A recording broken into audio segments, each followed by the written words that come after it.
In 1970, more than 60% of all households in the developed world had a middle-class income. Today, that number has fallen to less than 50%, and it keeps falling. Every year, it drops a little more. But here's the part nobody tells you. This didn't happen by accident. It wasn't bad luck. It wasn't simply the economy changing.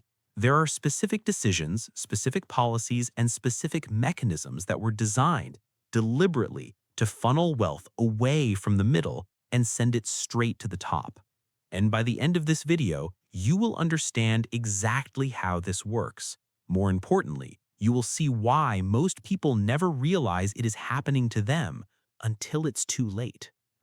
Let's start with something that should bother you. Your grandparents, or perhaps your great-grandparents, could buy a house, raise a family, own a car, take a vacation once a year, and retire with a pension on one income. One, not two, not three side jobs, one job 40 hours a week, and they lived what most people today would call the dream. Now think about your life or the life of someone you know. Two incomes, 60-hour weeks, no guaranteed retirement, rent that eats half your paycheck, and retirement? That's a fantasy people scroll past on social media. What changed? That question, what changed, is the key to understanding everything.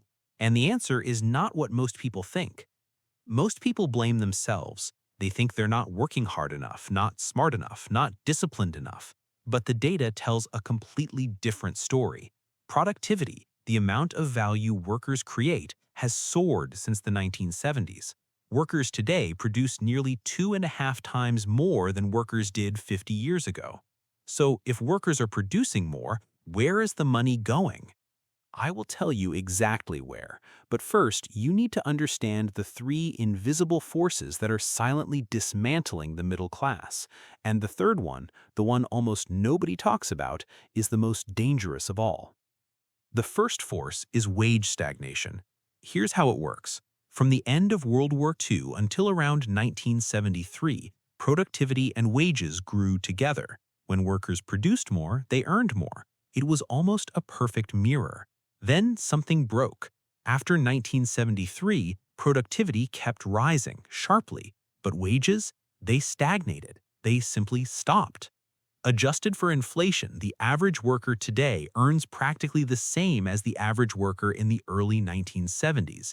50 years of economic growth, technological revolution, and globalization, and the typical wage barely moved. But corporate profits? Those exploded. CEO compensation went from roughly 30 times the average worker's salary to more than 300 times. 300 times.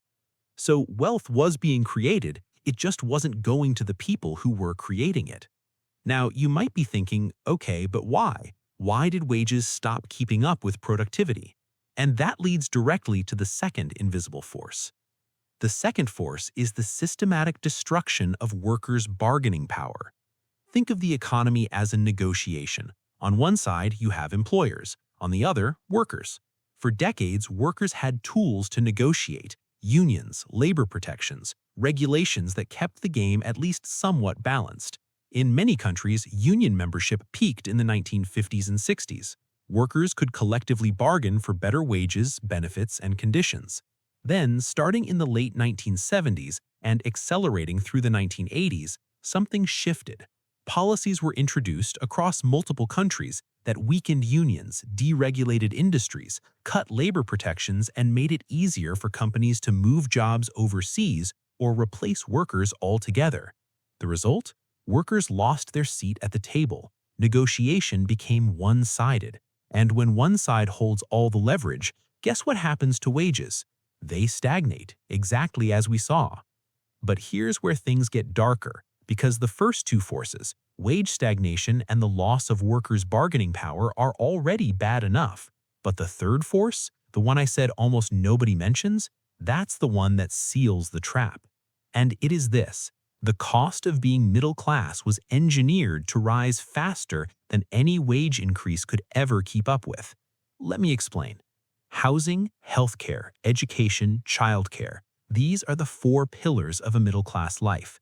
You need somewhere to live, you need to not go bankrupt when you get sick, You need education to land a decent job, and if you have children, you need someone to care for them while you work.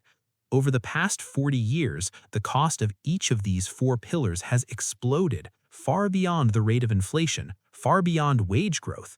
In many countries, property prices have risen 3 to 5 times faster than wages. University tuition has increased more than 1,000% in some places since the 1980s. Healthcare costs? In the United States alone, they have risen nearly 30 times since 1970. This is not a coincidence. These sectors, housing, healthcare, education, were deregulated, privatized, or financialized in ways that turned basic human needs into profit machines.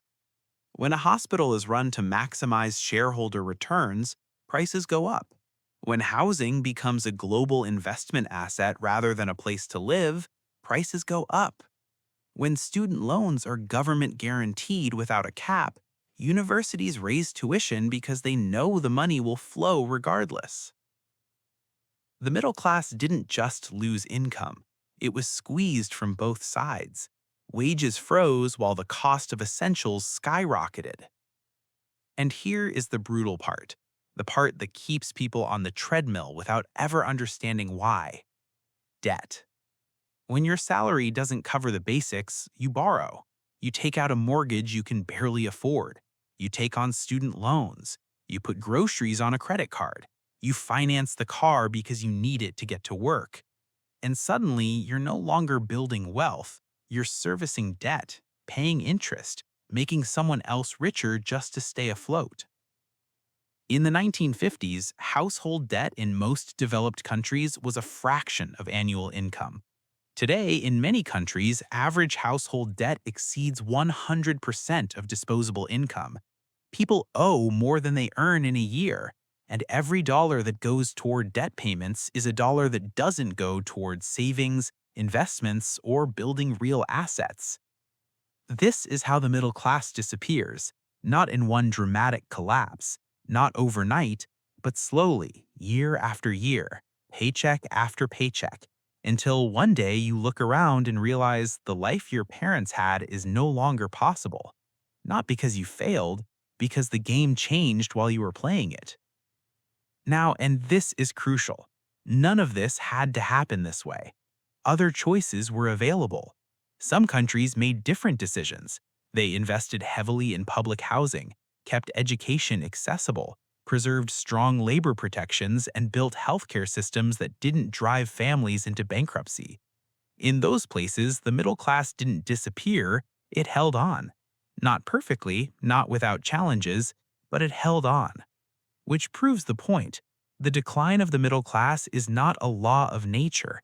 It is a policy choice. It is the result of specific decisions made by specific people in specific positions of power. Decisions that prioritized short-term corporate profit and asset inflation over long-term economic stability for ordinary families. So, what do you do with this information? First, stop blaming yourself. If you are working hard and still struggling, it is not because you are incapable.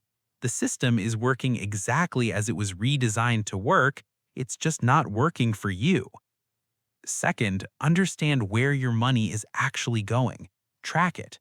Most people don't realize how much of their income is consumed by the inflated cost of basic necessities and debt payments. Awareness is the first step to breaking the pattern. Third, build assets, not just income. The wealthy don't get rich from salaries, they get rich by owning things, properties, businesses, investments that grow in value. The system rewards ownership. As long as you are only earning a wage, you are on the wrong side of the equation. Even small steps, learning to invest, starting a side business, acquiring skills that give you an edge can begin to shift the balance. And fourth, perhaps most importantly, pay attention to public policy. Every election, every regulation, every change to the tax code either strengthens or weakens the middle class. The forces that created this problem were political. The solutions will be too. The middle class is not disappearing because of lazy people or bad luck. It is disappearing because for decades, The rules of the economy were rewritten to benefit those at the top at the expense of everyone in the middle. And the first step to changing a rigged game is understanding that it is rigged. Now you understand. The question is, what are you going to do about it?